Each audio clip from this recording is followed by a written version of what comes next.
전 세계가 발칵 뒤집혔습니다. 스위스 공군 최정예 여성 전투기 조종사가 기자회견에서 폭탄 선언을 해버렸기 때문인데요. 그 이유는 단 하나, 산소호흡기에 의지한 채 병상에 누운 스위스 현직 군 고위 장교 그녀의 아버지 때문이었습니다. 유럽 최고 병원들은 모두 같은 말을 했습니다. 수술은 가능하다. 하지만 끝까지는 책임질 수 없다. 그 순간 선택지는 하나만 남았습니다. 그들이 끝까지 믿지 않았던 나라, 바로 대한민국. 한국을 리스크라 불렀던 군인 아버지, 위험한 선택이라 여겼던 조종사 딸.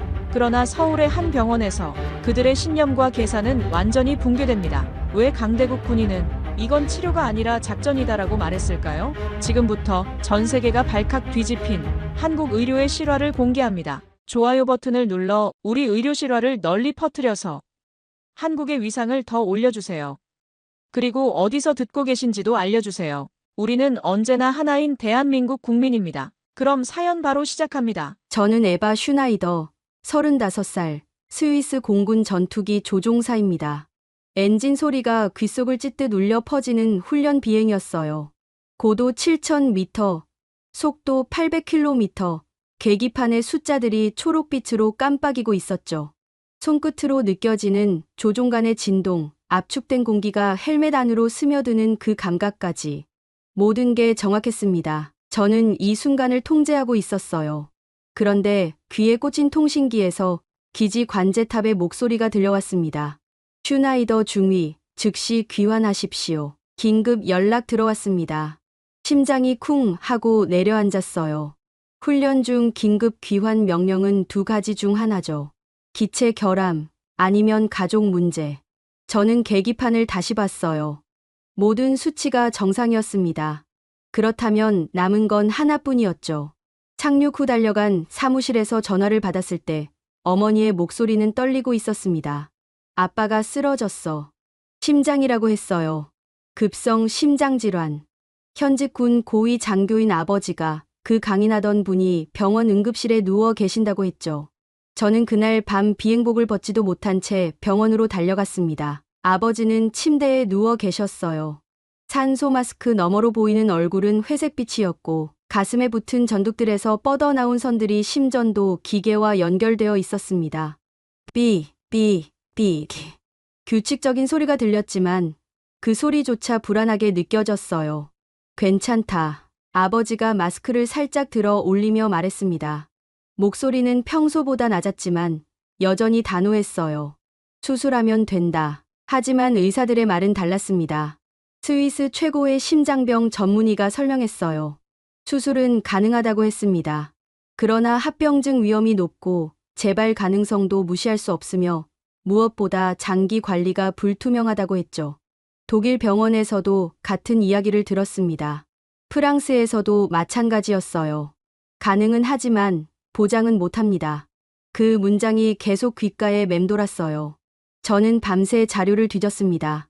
심장질환 치료, 수술 성공률, 재활 프로그램, 유럽 전역의 병원 리스트를 정리했죠. 그리고 그 리스트 맨 마지막에 거의 참고처럼 적힌 한 나라를 발견했습니다. 대한민국. 처음엔 그냥 지나쳤어요. 한국이라니. 심장 수술을 하러 아시아까지 간다고요? 말도 안 된다고 생각했죠. 하지만 데이터는 거짓말을 하지 않았습니다. 심장 수술 성공률, 합병증 발생률, 재활 시스템, 숫자들이 계속 눈에 들어왔어요. 어머니에게 말했을 때 어머니는 고개를 저었습니다. 한국, 에바, 정신 차려. 우리가 왜 거기까지 가야 하는데? 아버지도 말이 없었어요. 다만 침대에 앉아 창밖을 보고 계셨죠. 그때 아버지가 나지막이 말했습니다. 내 아버지가 한국에 있었다. 저는 멈칫했어요. 할아버지요. 6.25 전쟁 때 중립국 파병으로. 그게 전부였습니다. 더 이상 아무 말도 하지 않으셨어요. 하지만 그 짧은 문장이 묘하게 가슴에 남았습니다. 며칠이 지났어요. 아버지의 상태는 나아지지 않았고 시간은 흐르고 있었습니다. 저는 다시 자료를 펼쳤어요. 한국의 서울 아산병원, 심장 수술 건수, 생존율, 환자 후기. 읽으면 읽을수록 이상했습니다. 왜 이렇게 많은 외국인 환자들이 한국으로 가는 걸까요? 어느 날 밤, 아버지가 저를 불렀어요. 에바, 네, 아빠. 한국에 가자. 저는 아버지를 봤습니다. 아버지는 여전히 침대에 누워 계셨지만 눈빛만은 흔들리지 않았어요. 시간이 없다. 그 말이 전부였습니다. 이틀 후 저희는 추리히 공항에 있었어요. 휠체어에 앉은 아버지, 서류 가방을 든 어머니, 그리고 저는 탑승권을 손에 쥐고 출발 게이트를 바라봤습니다. 12시간 비행, 낯선 나라, 검증되지 않은 선택, 정말 괜찮을까요? 어머니가 물었어요. 저는 대답하지 못했습니다. 확신이 없었거든요. 다만 한 가지는 알았어요. 우리에겐 더 이상 시간이 없다는 것. 비행기가 이륙했습니다. 창밖으로 스위스의 산들이 멀어졌어요. 저는 눈을 감았습니다. 머릿속엔 온통 숫자들 뿐이었죠. 성공률, 합병증, 제발. 그리고 그 숫자들 사이로 한 문장이 계속 떠올랐어요. 한국은 기대가 아니다. 마지막 선택지다. 비행기가 인천공항에 착륙했을 때 바퀴가 활주로에 닿는 순간에 그 충격이 온몸으로 전해졌습니다. 저는 창밖을 봤어요. 낯선 글자들, 낯선 건물들, 낯선 사람들. 휠체어를 밀며 입국장을 빠져나왔을 때 차가운 공기가 얼굴을 스쳤어요. 한국의 겨울이었습니다. 저는 가방 손잡이를 꽉 쥐었어요. 손바닥에 땀이 났죠. 여기가 맞는 걸까? 그 생각이 머릿속을 떠나지 않았습니다. 하지만 이미 늦었어요. 저희는 한국 땅을 밟았고 이제 돌아갈 수 없었습니다. 서울 아산병원 응급실 입구에 도착했을 때 저는 건물을 올려다봤습니다. 유리와 콘크리트로 된 거대한 건물이었어요. 깨끗했지만 따뜻해 보이진 않았죠. 그저 효율적으로 보였습니다. 자동문이 열렸어요. 소독약 냄새가 코를 찔렀고 형광등 불빛이 눈부셨습니다. 복도는 사람들로 가득했어요. 환자복을 입은 사람들, 휠체어를 미는 보호자들, 빠르게 걸어가는 간호사들, 모두가 목적지를 알고 있는 것처럼 움직였죠. 접수 창구에서 서류를 내밀었을 때 직원이 저희를 보더니 고개를 끄덕였어요. 예약 확인됐습니다. 3층 심장내과로 올라가세요. 한국어였지만 영어 통역사가 바로 옆에 서 있었습니다. 모든 게 준비되어 있었어요. 저는 아버지를 봤습니다. 아버지는 휠체어에 앉아 주변을 관찰하고 계셨어요. 표정은 평온했지만 눈빛은 날카로웠죠. 엘리베이터를 타고 3층에 도착했어요. 복도는 1층보다 조용했습니다. 간호사 한 분이 저희를 맞았어요. 이름표엔 김민정이라고 적혀 있었죠. 이쪽으로 오세요. 안내를 받아 진료실 앞 대기실에 앉았습니다. 저는 시계를 봤어요. 오후 2시 40분. 예약 시간은 3시였죠. 20분을 기다려야 했습니다. 그런데 5분도 지나지 않아 진료실 문이 열렸어요. 슈나이더 씨 가족분. 간호사가 저희를 불렀습니다. 저는 시계를 다시 봤어요. 아직 예약 시간이 아니었는데, 하지만 간호사는 이미 문을 활짝 열어두고 있었죠. 진료실 안으로 들어갔습니다. 책상 뒤에 앉은 의사가 일어나 저희에게 고개를 숙였어요. 50대 중반쯤 되어 보이는 남자였습니다. 흰 가운을 입었고 안경 너머로 보이는 눈은 피곤해 보였지만 또렷했어요. 박덕우입니다. 심장내과 교수입니다. 통역사가 말을 옮겼어요. 박덕우 교수는 악수를 청했고 아버지가 휠체어에서 손을 내밀었습니다. 두 사람의 손이 맞닿았을 때 저는 아버지의 표정을 봤어요. 여전히 무표정이었죠. 앉으세요. 박 교수가 말했습니다. 저희는 의자에 앉았고 박 교수는 컴퓨터 화면을 켰어요. 스위스에서 보낸 의료 기록들이 화면에 떴습니다. 엑스레이, 심전도, 혈액 검사 결과, 모든 게 이미 입력되어 있었어요. 먼저 확인하겠습니다. 박 교수는 화면을 보며 말했어요. 마우스를 클릭하는 소리만 들렸습니다. 1분, 2분, 3분, 아무도 말하지 않았어요. 저는 손을 무릎 위에 올려놓고 기다렸습니다. 손바닥이 축축했죠. 박 교수가 화면에서 눈을 떼고 저희를 봤어요. 상태가 좋지 않습니다. 첫 문장이었습니다. 희망적인 말이 아니었어요. 위로도 없었죠. 그냥 사실이었습니다. 관상동맥 협착이 심각합니다. 좌심실 기능도 저하되어 있고요. 지금 상태로는 언제 다시 쓰러져도 이상하지 않습니다. 통역사가 말을 옮기는 동안 저는 아버지를 봤어요. 아버지는 박 교수를 똑바로 쳐다보고 있었습니다. 수술이 필요합니까? 아버지가 물었어요. 목소리는 낮고 단단했습니다. 박 교수가 고개를 끄덕였어요. 필요합니다. 관상동맥 우회술. 3군데를 우회해야 합니다. 성공률은 93%, 합병증은 7%, 출혈, 감염, 부정맥 가능성이 있습니다. 아버지는 잠시 말이 없었어요. 그리고 다시 물었습니다. 최악의 경우는? 박 교수는 눈을 깜빡이지 않고 대답했어요. 수술 중 사망. 확률은 2% 미만입니다. 저는 숨이 막혔어요. 하지만 아버지는 고개를 끄덕였습니다. 마치 예상했던 대답인 것처럼요. 누가 집도합니까? 제가 합니다. 경력은 25년. 이 수술은 600건 넘게 했습니다. 아버지가 박 교수를 바라봤어요. 긴 침묵이 흘렀습니다. 저는 그 침묵 속에서 아버지가 무엇을 하고 있는지 알았어요. 관찰하고 있었죠. 평가하고 있었습니다. 지휘 체계는 어떻게 됩니까? 아버지가 물었어요. 저는 깜짝 놀랐습니다. 지휘 체계라니. 병원에서 무슨 군대 이야기를 하는 건가요? 하지만 박 교수는 당황하지 않았어요.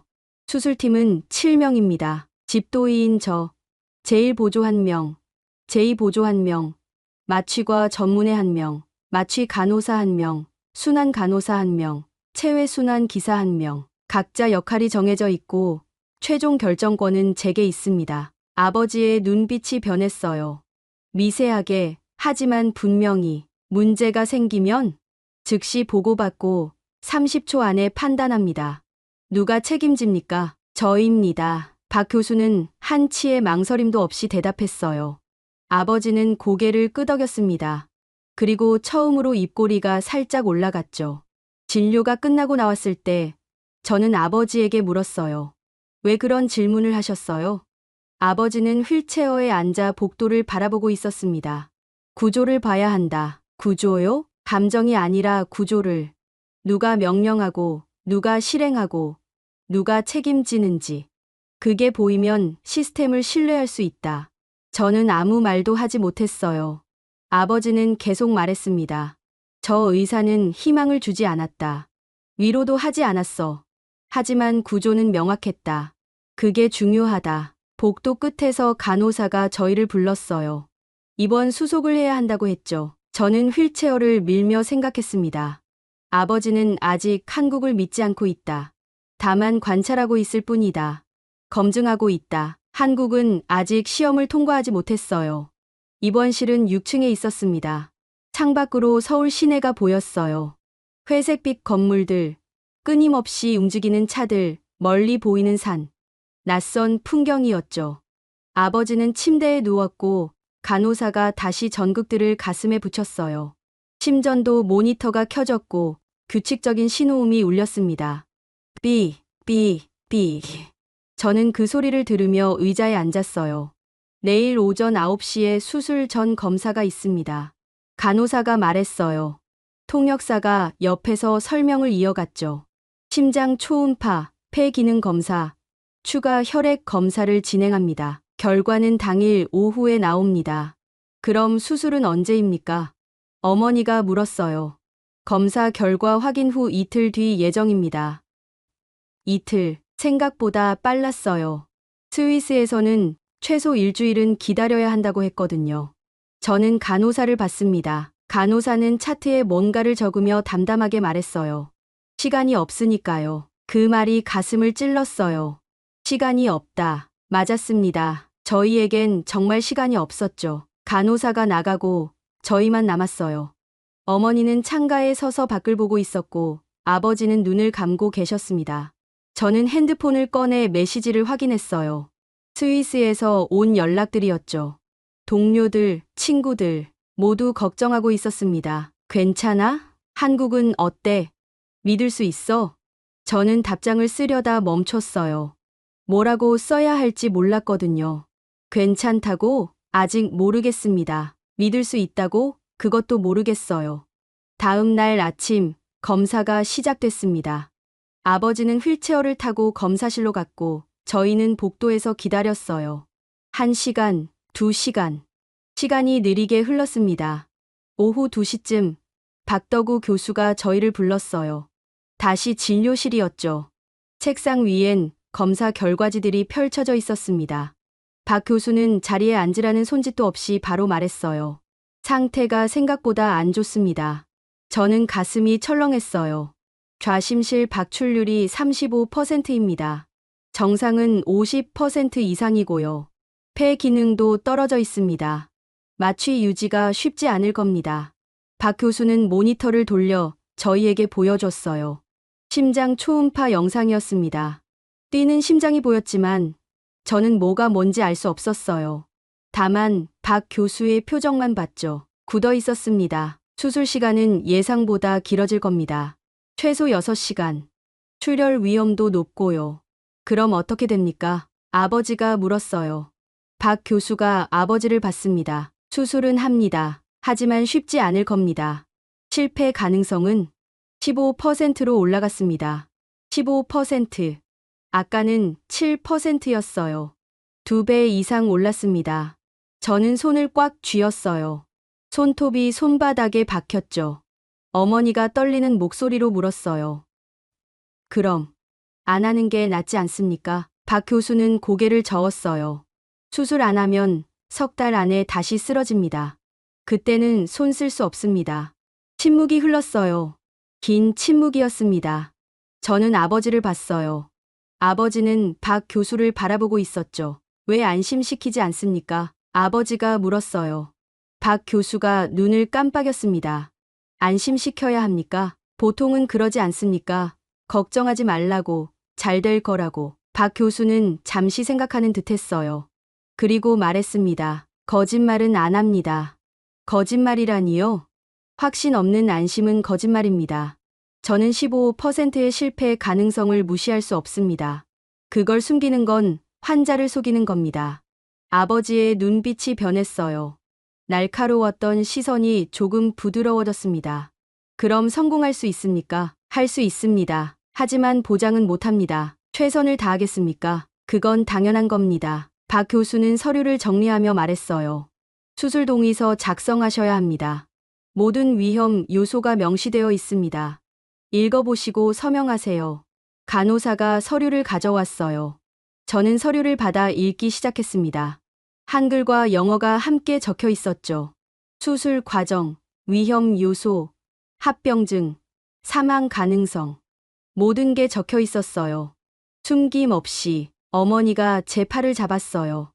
에바, 이거 맞는 거야? 저는 대답하지 못했습니다. 맞는지 모르겠어요. 다만 한 가지는 알았죠. 이 사람들은 숨기지 않는다는 것. 위험을 감추지 않는다는 것. 아버지가 펜을 들었어요. 줘봐. 서류를 넘겨받은 아버지는 읽지도 않고 바로 서명했습니다.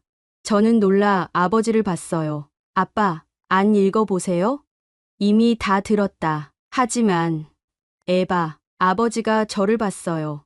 이 사람은 책임을 회피하지 않는다. 그걸로 충분하다. 박 교수가 서류를 받아들었어요. 그리고 말했습니다. 모레 아침 6시에 수술실로 들어갑니다. 준비 잘하세요. 진료실을 나왔을 때 복도는 여전히 사람들로 붐볐어요. 저는 휠체어를 밀며 생각했습니다. 왜 안심시키지 않지? 그 질문이 머릿속을 떠나지 않았어요. 왜 희망적인 말을 하지 않는 걸까요? 왜 위험을 숨기지 않는 걸까요? 그런데 이상했어요. 불안한 대신 오히려 마음 한쪽이 조금 가라앉는 것 같았습니다. 거짓 희망보다는 정직한 위험이 나았어요. 속삭이는 위로보다는 단단한 책임이 나았습니다. 병실로 돌아왔을 때 아버지는 창밖을 보고 있었어요. 저는 물었습니다. 아빠, 괜찮으세요? 응, 무섭지 않으세요? 아버지가 저를 봤어요. 그리고 처음으로 미소를 지었습니다. 아주 작은 미소였죠. 두렵긴 하지. 하지만 저 의사는 믿을 만하다. 왜요? 책임을 먼저 보여줬으니까. 저는 아무 말도 하지 못했어요. 다만 아버지 옆에 앉아 창밖을 함께 봤습니다. 서울의 밤이 천천히 내려오고 있었어요. 모니터에서 신호음이 계속 울렸습니다. 삐, 삐, 삐. 규칙적이고 단조로운 소리. 하지만 그 소리가 이상하게 안심이 됐어요. 이틀 후면 수술이었습니다. 수술 전날 밤이었습니다. 저는 병실 간이 침대에 누워 있었어요. 잠이 오지 않았죠. 천장만 바라봤습니다. 형광등은 꺼져 있었지만 복도 불빛이 문틈으로 새어 들어왔어요. 모니터에 초록빛 숫자들이 깜빡이고 있었습니다. 어머니는 아버지 옆 의자에서 졸고 계셨어요. 고개가 옆으로 기울어져 있었죠. 아버지는 침대에 누워 눈을 감고 계셨습니다. 숨소리가 규칙적이었어요. 새벽 4시쯤이었을 거예요. 갑자기 모니터 소리가 달라졌습니다. 삐삐삐삐삐삐. 저는 벌떡 일어났어요. 모니터를 봤습니다. 숫자들이 빠르게 변하고 있었어요. 심박수가 급격히 올라가고 있었죠. 70, 80, 90, 100. 아빠, 아버지의 얼굴이 일그러져 있었어요. 이마에 땀이 맺혀 있었고 숨을 헐떡이고 있었습니다. 가슴, 아프다. 저는 비상 버튼을 눌렀어요. 빨간 버튼을 있는 힘껏 눌렀습니다. 손이 떨렸죠. 30초도 안 돼서 간호사가 달려왔어요. 2명이었습니다. 한 명은 아버지에게 달려갔고 한 명은 벽에 붙은 전화기를 들었어요. 심장내과 당직, 호출. 6층 612호. 급성, 흉통. 간호사의 목소리는 빨랐지만 떨리지 않았어요. 정확했습니다. 저는 그 모습을 보며 뒤로 물러섰죠. 어머니가 제 팔을 붙잡았습니다. 1분도 안 돼서 의사가 왔어요. 젊은 남자 의사였습니다. 흰 가운을 휘날리며 달려왔죠. 청진기를 아버지 가슴에 댔어요. 심전도 다시. 간호사가 기계를 조작했습니다. 종이가 쭉 뽑혀 나왔어요. 의사는 그걸 보더니 전화기를 집어들었습니다. 박덕우 교수님, 슈나이더 환자 상태 급변했습니다. 심근경색 의심됩니다. 전화 너머에서 뭔가 말하는 소리가 들렸어요. 의사는 고개를 끄덕이며 대답했습니다. 네, 지금 바로 올리겠습니다. 전화를 끄는 의사가 간호사들에게 말했어요. 응급 심혈관 조영술, 지금 바로 준비. 모든 게 빨랐어요. 간호사들이 침대 브레이크를 풀었고 링거를 침대 기둥에 걸었습니다. 의자를 치웠고 문을 활짝 열었죠. 보호자분들은 여기 계세요. 간호사가 말했어요. 저는 고개를 저었습니다. 아니요, 같이 갈게요. 안 됩니다. 검사실엔 보호자 출입이. 제발요. 저는 간호사를 붙잡았어요. 손이 떨렸습니다. 간호사가 저를 봤어요. 그리고 잠시 망설이다 고개를 끄덕였습니다. 복도까지만 가능합니다. 침대가 움직이기 시작했어요. 저는 뛰어서 따라갔습니다. 어머니도 함께 뛰었죠. 복도를 달렸어요. 엘리베이터를 탔습니다. 2층으로 내려갔어요. 심혈관 조영실이라는 팻말이 보였습니다. 2개의 문이 있었어요. 안쪽 문은 닫혀 있었고 빨간 불이 켜져 있었죠. 아버지를 실은 침대가 안으로 들어갔어요. 문이 닫히기 직전 아버지와 눈이 마주쳤습니다. 아버지는 저를 보고 있었어요. 입술이 움직였지만 소리는 들리지 않았죠. 문이 닫혔습니다. 저는 그 앞에 서서 문만 바라봤어요. 어머니가 제 옆에 섰습니다. 둘 다 아무 말도 하지 못했어요. 5분쯤 지났을까요? 복도 끝에서 사람이 걸어왔어요. 박덕우 교수였습니다. 평상복 위에 흰 가운을 걸쳤고 머리가 약간 흐트러져 있었어요. 집에서 급히 나온 것 같았죠. 박 교수는 저희를 보더니 고개를 끄덕이고는 조영실 안으로 들어갔어요. 문이 다시 닫혔습니다. 기다림이 시작됐어요. 10분, 20분, 30분. 시간이 흐르지 않는 것 같았어요. 저는 벽에 기대 서 있었습니다. 다리에 힘이 없었죠. 어머니는 바닥에 주저앉아 있었어요. 40분쯤 지났을 때 문이 열렸어요. 박 교수가 나왔습니다. 마스크를 내리고 저희에게 다가왔어요. 저는 박 교수의 얼굴을 봤습니다. 땀이 맺혀 있었어요. 관상동맥이 막혔습니다. 급성 심근경색입니다. 제 다리가 후들거렸어요. 텐트 삽입했습니다. 일단 혈류는 회복됐어요. 그럼 괜찮은 건가요? 어머니가 물었어요. 박 교수는 고개를 저었습니다. 아닙니다. 상태가 더 나빠졌어요. 원래 예정된 수술로는 안 됩니다. 그럼 어떻게? 지금 바로 수술 들어갑니다. 저는 박 교수를 봤어요. 지금이요? 지금 당장요? 네, 1시간 안에 수술실 들어갑니다. 하지만 아직 준비는 지금 하고 있습니다. 박 교수가 시계를 봤어요. 새벽 5시입니다. 6시까지 모든 준비 끝납니다. 환자는 7시에 수술실 들어갑니다. 이렇게 급하게 해도 됩니까? 안 하면 오늘 안에 또 쓰러집니다. 그땐 손 못 씁니다. 박 교수는 말을 멈추지 않았어요. 수술팀 소집했습니다. 마취과, 체외순환, 간호팀 전부 호출했어요. 1시간 안에 다 모입니다. 저는 멍하니 박 교수를 봤어요. 새벽 5시에 수술팀 전체를 소집한다고요? 1시간 안에 모든 준비를 끝낸다고요? 유럽이었으면 어떻게 됐을까요? 제가 물었어요. 박 교수가 저를 봤습니다. 승인 받아야 합니다. 응급수술위원회 소집하고 서류 작성하고 책임 소재 정리하고 최소 6시간 걸립니다. 여기는요? 10분 회의했습니다. 결정 끝났어요. 박 교수가 돌아서며 말했어요. 6층으로 올라가세요. 환자 곧 올라갑니다. 수술 동의서 다시 작성하셔야 해요. 박 교수가 다시 조영실로 들어갔어요. 문이 닫혔습니다. 저는 그 자리에 서서 문을 바라봤어요. 가슴이 두근거렸습니다. 무서웠어요. 하지만 동시에 이상한 안도감이 들었죠. 지금 들어갑니다. 그 한 문장이 머릿속에 맴돌았어요. 10분 회의, 즉각 결정. 1시간 준비. 유럽이었으면 6시간이 걸렸을 일이 여기선 1시간 만에 끝난다고 했어요. 저는 어머니를 부축해 일으켰습니다. 엘리베이터를 탔어요. 6층으로 올라갔죠. 병실로 돌아왔을 때 이미 간호사들이 서류를 준비하고 있었어요. 수술 동의서였습니다. 새로 작성된 거였죠. 응급 관상동맥 우회술. 위험도 높음. 예상 시간 7, 8시간. 저는 펜을 들었어요. 손이 떨렸지만 서명했습니다. 어머니도 옆에서 서명했어요. 간호사가 서류를 받아가더니 말했어요. 6시 30분에 수술실로 모시겠습니다. 그때까지 환자분과 함께 계실 수 있어요. 네, 간호사가 나가고 저희만 남았어요. 저는 시계를 봤습니다. 5시 40분.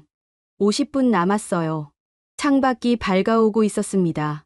서울의 아침이 시작되고 있었어요.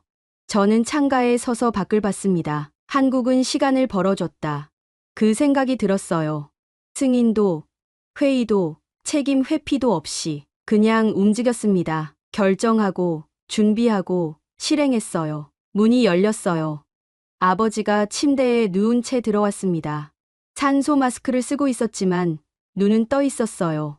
저는 아버지 옆으로 갔습니다. 손을 잡았어요. 차가웠지만 힘이 있었습니다. 아빠. 응, 무섭지 않으세요? 아버지가 미소 지었어요. 마스크 너머로 보이는 희미한 미소였죠. 이제는 안 무섭다.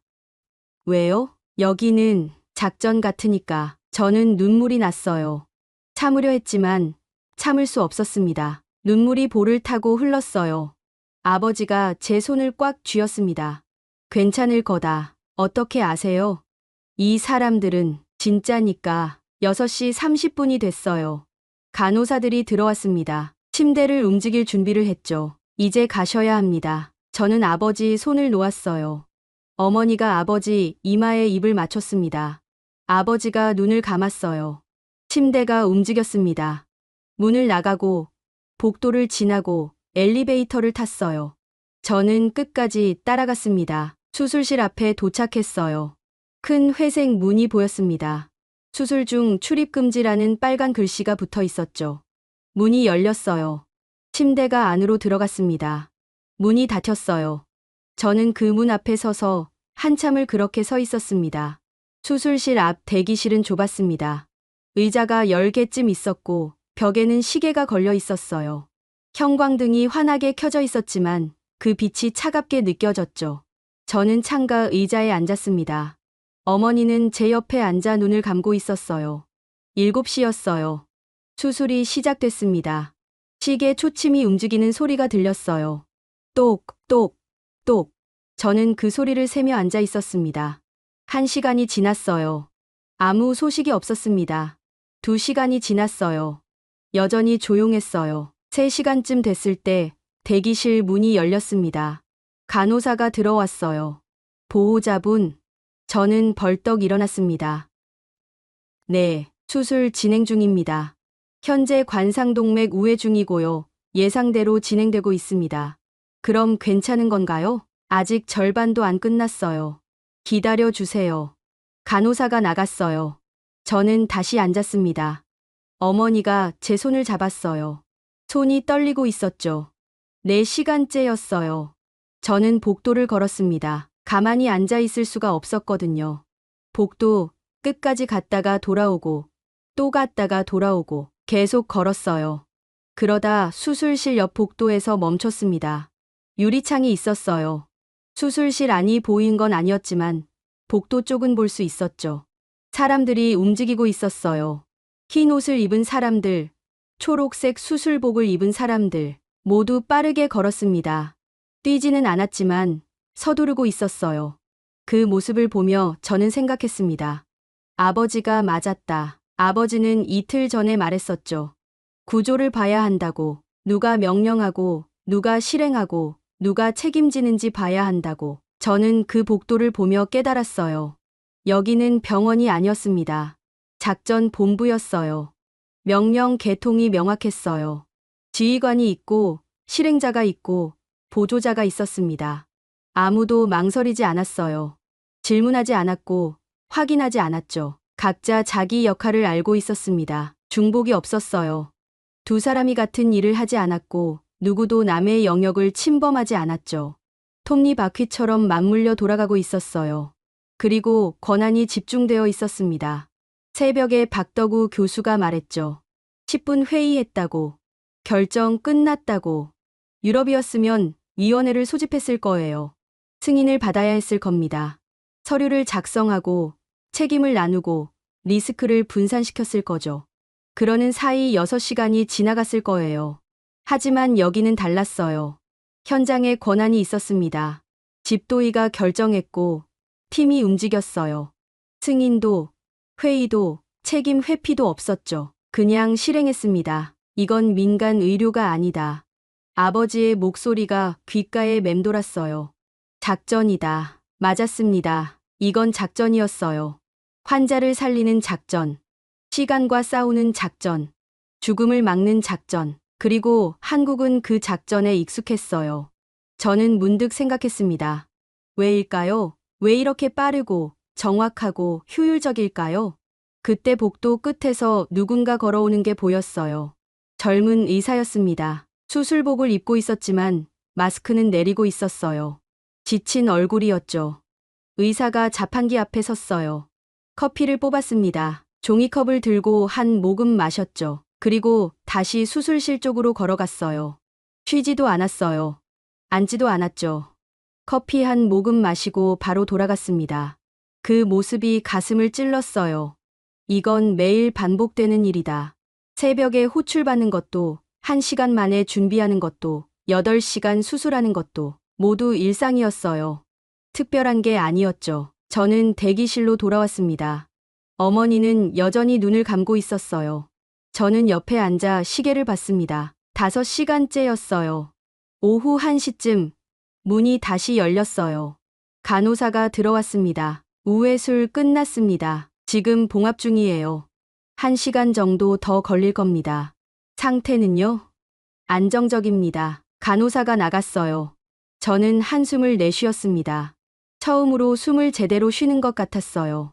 어머니가 눈을 떴어요. 끝났대요? 거의요. 1시간 남았대요. 어머니가 고개를 끄덕였어요. 그리고 울기 시작했습니다. 소리 없이, 조용히. 저는 어머니를 안았어요. 저도 울었습니다. 6시간 40분째. 문이 활짝 열렸어요. 박덕우 교수가 나왔습니다. 수술복을 입고 있었고 마스크를 내리고 있었어요. 얼굴엔 땀이 흥건했죠. 저는 벌떡 일어났습니다. 박 교수가 저희에게 다가왔어요. 그리고 말했습니다. 성공했습니다. 저는 그 자리에 주저앉을 뻔했어요. 다리에 힘이 빠졌죠. 어머니가 저를 붙잡았습니다. 3군데 우회했고요. 심장 기능 회복 중입니다. 지금 중환자실로 옮기고 있어요. 합병증은요? 지금까지는 없습니다. 하지만 이틀은 지켜봐야 해요. 박 교수가 손목시계를 봤어요.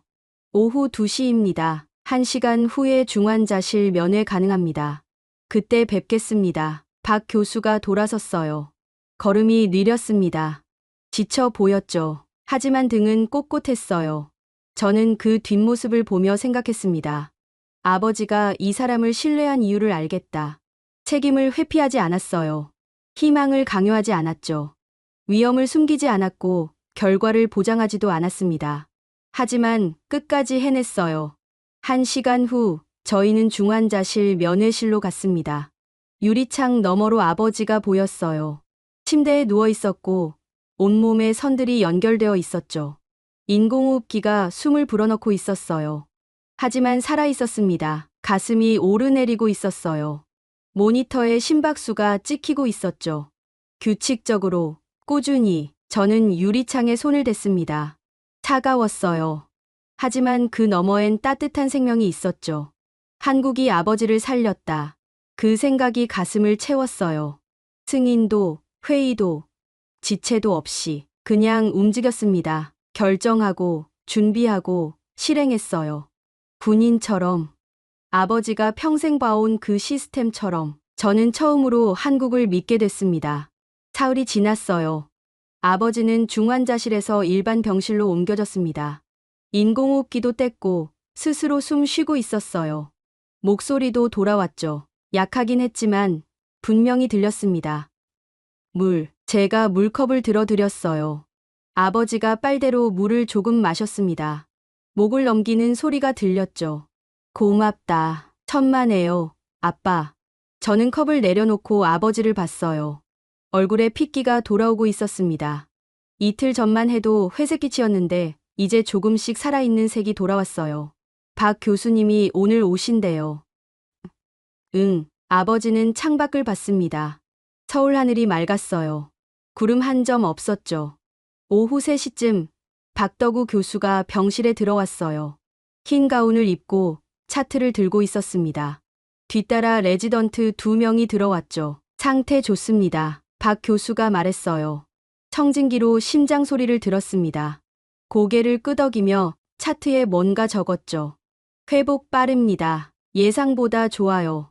언제쯤 퇴원할 수 있습니까? 아버지가 물었어요. 2주일 후, 그 전에 재활 시작해야 합니다. 재활이요? 심장 재활 프로그램입니다. 운동 치료, 식이 관리, 약물 조절. 전부 해야 해요. 박 교수가 차트를 덮으며 말했어요. 수술은 시작입니다. 이제부터가 진짜 치료예요. 그 말이 가슴에 박혔어요. 이제부터가 진짜. 저는 그 말을 곱씹었습니다. 박 교수가 나가고 저희만 남았어요. 어머니는 아버지 옆에 앉아 있었고 저는 창가에 서 있었죠. 에바, 아버지가 저를 불렀어요. 네, 너 힘들지? 저는 고개를 저었어요. 아니에요. 거짓말이었습니다. 힘들었어요. 지난 일주일 동안 제대로 잠도 못 잤고 밥도 거의 못 먹었어요. 샤워는 이틀에 한 번 했고 옷은 계속 같은 걸 입고 있었죠. 하지만 말할 수 없었어요. 아버지가 아픈데 제가 힘들다고 말할 수 없었습니다. 좀 쉬어. 괜찮아요. 에바, 아버지의 목소리가 단호했어요. 나가서 좀 쉬어. 바람이라도 쐬고 와. 저는 아버지를 봤어요. 아버지는 저를 똑바로 보고 있었습니다. 알았어요. 저는 병실을 나왔어요. 복도를 걸었습니다. 엘리베이터를 타고 1층으로 내려갔죠. 병원 입구를 나섰을 때 찬 공기가 얼굴을 때렸어요. 12월이었습니다. 서울의 겨울. 숨을 내쉬면 입김이 나왔죠. 저는 병원 앞 벤치에 앉았어요. 사람들이 지나다녔습니다. 환자복을 입은 사람들, 보호자들, 의사들, 모두 어딘가로 가고 있었어요. 저는 그 모습을 보며 앉아 있었습니다. 그리고 갑자기 무너졌어요. 눈물이 났어요. 참을 수 없었습니다. 억지로 참아왔던 게 한꺼번에 쏟아졌죠. 어깨가 떨렸고 숨이 막혔어요. 저는 얼굴을 손으로 가렸습니다. 사람들이 보지 못하게. 하지만 눈물은 멈추지 않았어요. 무서웠어요. 아버지가 죽을 뻔했다는 게 새벽에 쓰러졌을 때 정말 잃는 줄 알았어요. 수술실 문이 닫혔을 때 다시는 못 볼 줄 알았죠. 그리고 화가 났어요. 왜 이렇게 멀리까지 와야 했을까요? 왜 유럽에선 안 됐을까요? 왜 낯선 나라에서 낯선 사람들 손에 아버지를 맡겨야 했을까요? 동시에 감사했어요. 한국이 아버지를 살렸어요. 이 낯선 나라가, 이 낯선 사람들이 아버지를 살렸습니다. 감정이 뒤섞여 있었어요. 무서움, 분노, 감사, 안도, 모든 게 한꺼번에 밀려왔죠. 저는 울었어요. 한참을 울었습니다. 그때 누군가 옆에 섰어요. 고개를 들었습니다. 간호사였어요. 아까 병실에서 봤던 김민정 간호사였죠. 간호사는 아무 말도 하지 않았어요. 질문하지도 않았고 위로하지도 않았습니다. 그냥 조용히 서 있었어요. 그리고 들고 있던 의자 하나를 제 옆에 놓았습니다. 여기 앉으세요. 저는 고개를 들었어요. 간호사를 봤죠. 괜찮으세요? 간호사가 물었어요. 저는 고개를 저었습니다. 아니요. 울어도 돼요. 간호사가 말했어요. 목소리가 부드러웠지만 동정은 없었죠. 그냥 사실을 말하는 것 같았어요. 다들 우니까요. 저는 그 말에 또 눈물이 났어요. 간호사는 옆에 앉았습니다. 아무 말도 하지 않았어요. 그냥 같이 앉아 있었죠. 5분쯤 지났을까요? 간호사가 일어났어요. 들어가 보세요. 환자분 깨셨을 거예요. 네. 간호사가 의자를 집어 들고 갔어요. 저는 그 뒷모습을 봤습니다. 이건 연출이 아니다. 그 생각이 들었어요. 간호사는 저를 위로하려고 나온 게 아니었어요. 지나가다가 본 거였죠. 우는 사람을 봤고 의자를 가져다 놓았습니다. 그게 전부였어요. 특별한 게 아니었죠. 매일 반복되는 일이었을 거예요. 환자 가족이 웁니다. 복도에서, 계단에서, 벤치에서. 매일 누군가 울어요. 그리고 간호사들은 그걸 봅니다. 매일, 반복적으로. 그래서 의자를 가져다 놓는 거예요. 말없이, 자연스럽게. 이건 매일 반복되는 일이다. 그 깨달음이 가슴을 눌렀어요. 저만 힘든 게 아니었어요. 여기 있는 모든 사람들이 힘들었죠. 환자도, 가족도, 의사도, 간호사도 모두가 싸우고 있었어요. 각자의 방식으로. 저는 일어났습니다. 눈물을 닦았어요. 숨을 깊이 들이마셨죠. 그리고 병원 안으로 들어갔습니다. 엘리베이터를 타고 6층으로 올라갔어요. 복도를 걸었습니다. 병실 문을 열었죠. 아버지는 침대에 앉아 있었어요.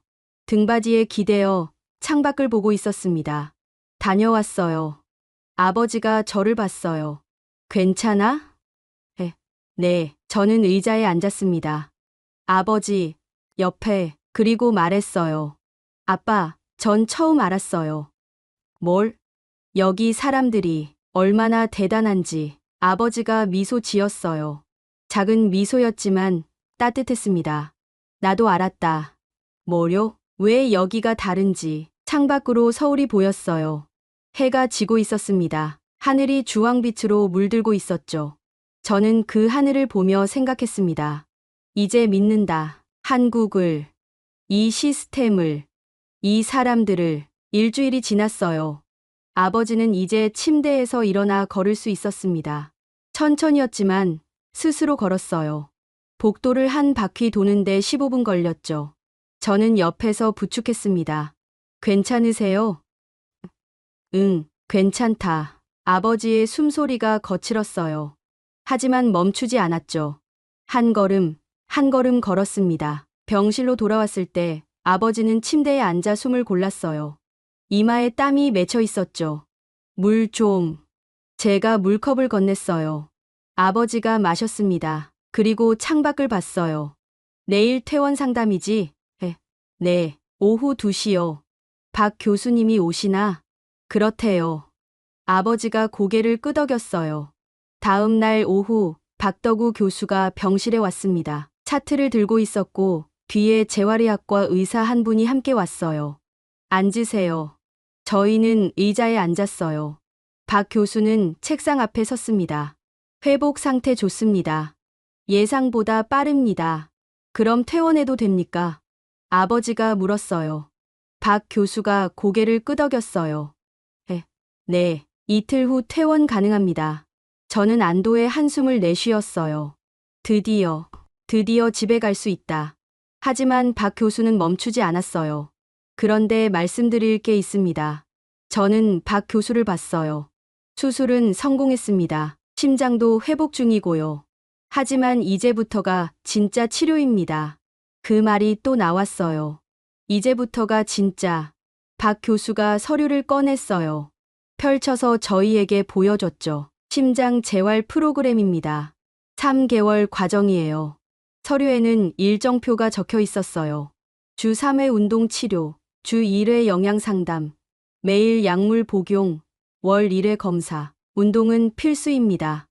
유산소 운동, 근력 운동, 유연성 운동. 전부 해야 해요. 강도와 시간은 매주 조절됩니다. 재활의학과 의사가 설명을 이어갔어요. 식이 조절도 중요합니다. 저염식, 저지방식. 영양사가 식단표 드릴 거예요. 약은요? 어머니가 물었어요. 5가지입니다. 항혈소 판제, 스타틴, 베타 차단제, AC 역제제, 이뇨제. 매일 정해진 시간에 드셔야 해요. 박 교수가 또 다른 서류를 꺼냈어요. 추적 검사 일정입니다. 1개월 후 첫 검사, 3개월 후 두 번째 검사, 6개월 후 세 번째 검사, 심장 초음파, 혈액 검사, 운동 부하 검사 전부 합니다. 저는 서류를 받아봤어요. 빽빽하게 적혀 있었습니다. 일정, 항목, 주의사항. 이거 전부 해야 합니까? 네, 전부 해야 합니다. 박 교수가 단호하게 말했어요. 수술로 혈관은 뚫었습니다. 하지만 심장 기능은 완전히 회복된 게 아니에요. 재활 안 하면 다시 나빠집니다. 재발할 수도 있습니까? 아버지가 물었어요.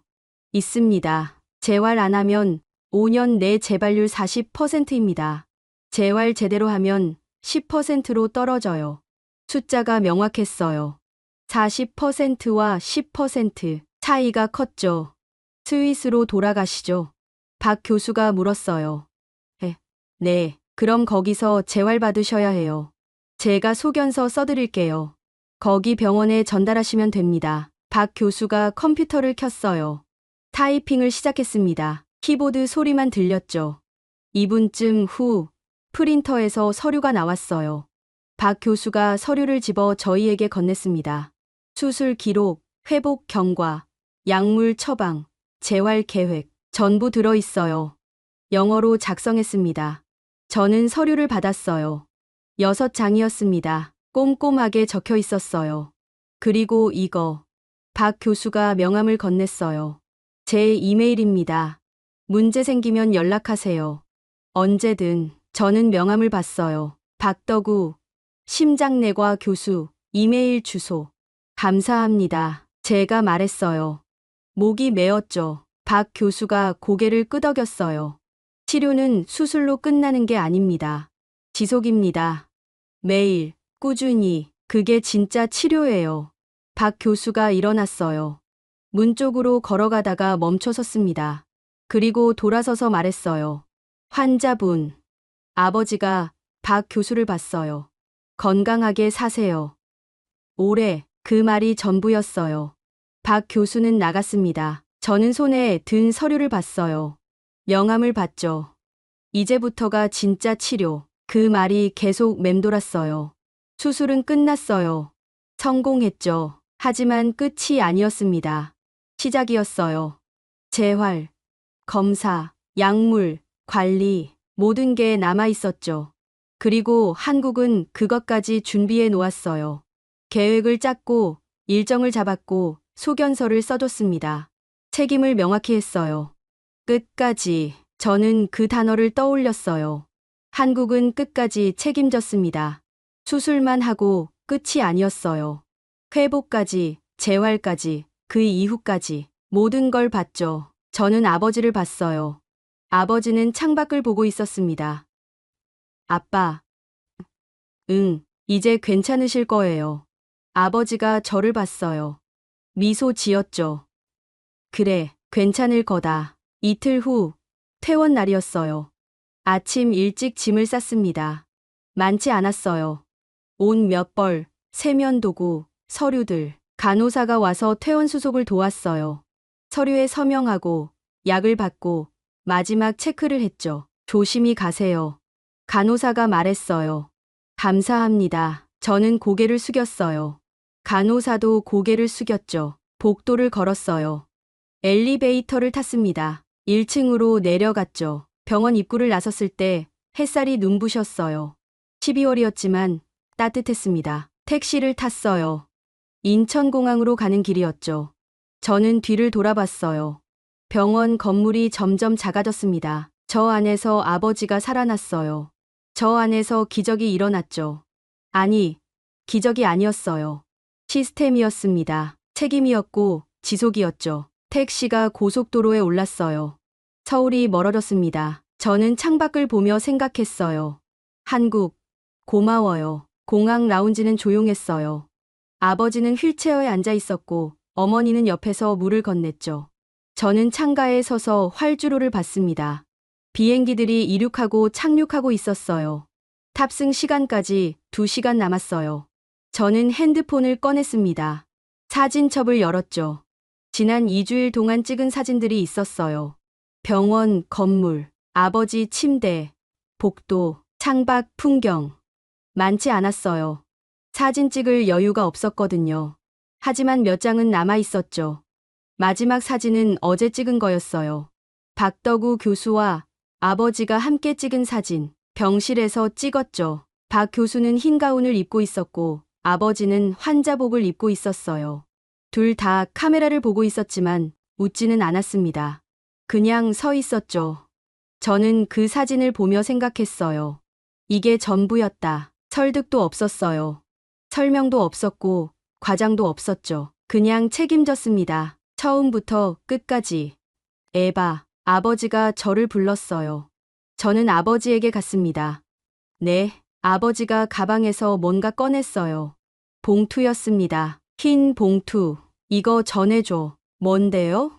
편지. 저는 봉투를 받았어요. 봉투 겉면에 한글로 이름이 적혀 있었죠. 박덕우 교수님께. 언제 쓰셨어요? 어젯밤. 뭐라고 쓰셨는데요? 아버지가 미소 지었어요. 감사하다고. 저는 봉투를 봤어요. 가벼웠습니다. 제가 전할게요. 고맙다. 탑승 시간이 됐어요. 저희는 게이트로 갔습니다. 휠체어를 밀며 복도를 걸었어요. 사람들이 줄을 서 있었죠. 탑승구 앞에서 멈췄어요. 아빠, 잠깐만요. 왜? 편지 전하고 올게요. 저는 뛰었습니다. 라운지를 빠져나와 엘리베이터를 탔어요. 1층으로 내려갔죠. 공항 우체국이 있었어요. 들어가서 봉투를 꺼냈습니다. 이거 보내주세요. 서울 아산병원으로요. 직원이 봉투를 받았어요. 주소를 적었습니다. 무게를 재고 요금을 계산했죠. 2,500원입니다. 저는 돈을 냈어요. 영수증을 받았습니다. 언제 도착하나요? 내일 오전이요. 감사합니다. 저는 우체국을 나왔어요. 다시 뛰었습니다. 엘리베이터를 타고 탑승구로 돌아갔죠. 아버지와 어머니가 기다리고 있었어요. 보냈어요? 네, 고맙다. 저희는 비행기에 탔어요. 좌석에 앉았습니다. 아버지는 창가, 어머니는 중간, 저는 통로 쪽. 안전벨트를 맸어요. 비행기가 움직이기 시작했어요. 천천히 활주로로 나갔습니다. 멈춰 섰죠. 엔진 소리가 커졌어요. 진동이 느껴졌습니다. 그리고 이륙했어요. 바퀴가 땅에서 떨어지는 순간 몸이 뒤로 쏠렸어요. 저는 창밖을 봤습니다. 인천이 멀어졌어요. 건물들이 작아지고 도로가 선처럼 보였죠. 바다가 나타났습니다. 푸른 바다, 그리고 구름 속으로 들어갔어요. 하얀 구름, 아무것도 보이지 않았습니다. 저는 눈을 감았어요. 머릿속에 지난 2주일이 스쳐 지나갔습니다. 새벽 응급실. 박덕우 교수의 단호한 목소리. 수술실 문. 대기실 시계. 간호사가 가져다 준 의자. 복도를 걷는 아버지. 모든 순간이 선명했어요. 그리고 깨달았습니다. 한국은 우리를 설득하지 않았다. 처음부터 그랬어요.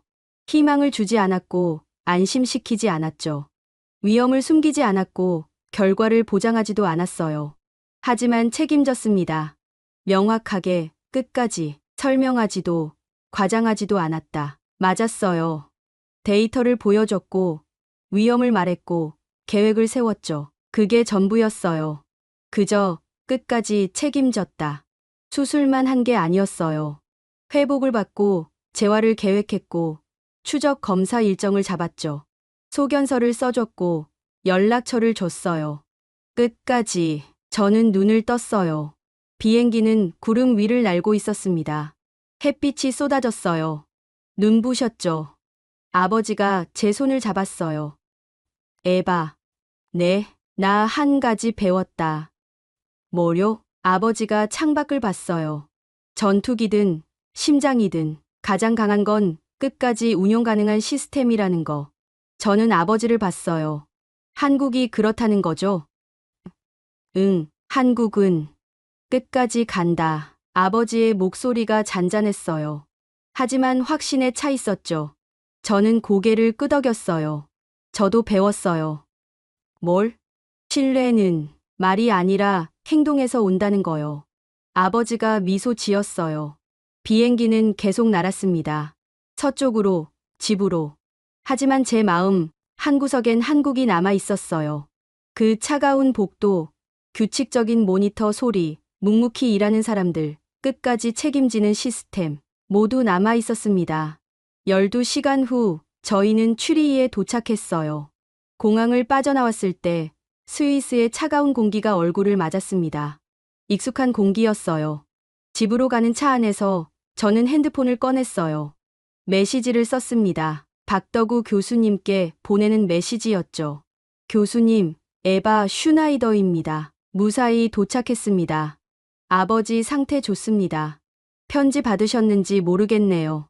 정말 감사드립니다. 한국을 그리고 교수님을 평생 잊지 않겠습니다.